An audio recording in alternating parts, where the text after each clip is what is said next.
event of a catastrophic event.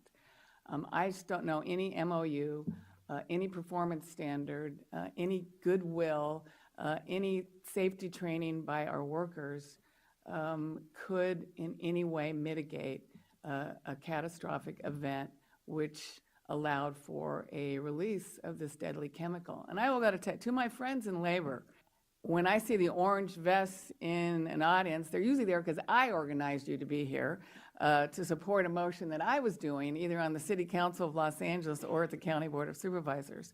So this is really hard for me because I understand your concern. And thank you to the refineries who have been good chamber members. And you've been good, constituents and neighbors by supporting good programs and nonprofits in your communities.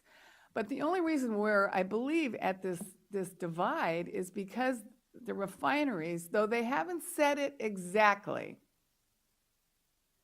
both refineries have threatened to close if, in fact, this board decided to phase out this dangerous chemical. Because I don't think there's anybody in this room, I don't think there's any chamber member, I don't think there's any Boys and Girls member, I don't think there's any worker, if they were honest, would not rather have a safer alternative to a chemical that they work with every day that could potentially create a deadly, flesh-eating vapor cloud.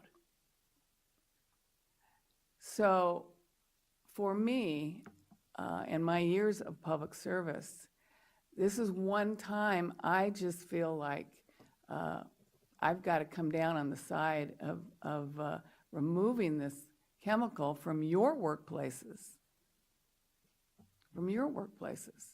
as well as the communities with which these refineries operate. Now, if this motion passes, and we indeed are directing staff to create an MOU, I'll be interested in see what that looks like.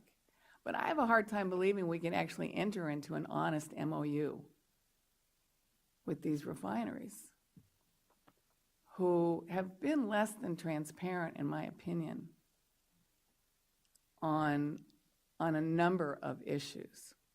And I think they're being less than transparent on whether or not $600 million to convert to a safer alternative really would cause them to shut their doors. In fact, I know for a fact that PBF, soon after they purchased the Torrance refinery, were looking to purchase another refinery in Northern California at the price tag of $900 million.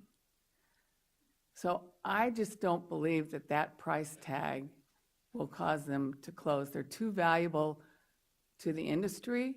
They're close to our airport. They're close to our port. They're too valuable to the refining industry to close their doors. But that's the threat they've given, which is why people will say, isn't it great that business and labor are joined on this issue? There's only one reason labor is joined on this issue. It's because their jobs have been threatened. I don't want the refineries to close. I don't want people to lose their jobs.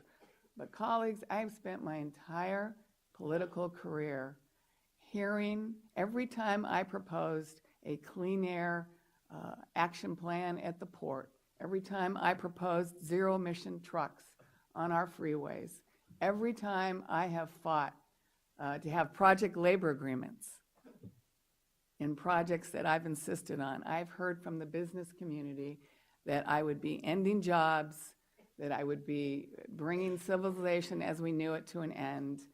And I'm now 20 years into my public service, and not one of the projects I've ever proposed has done that.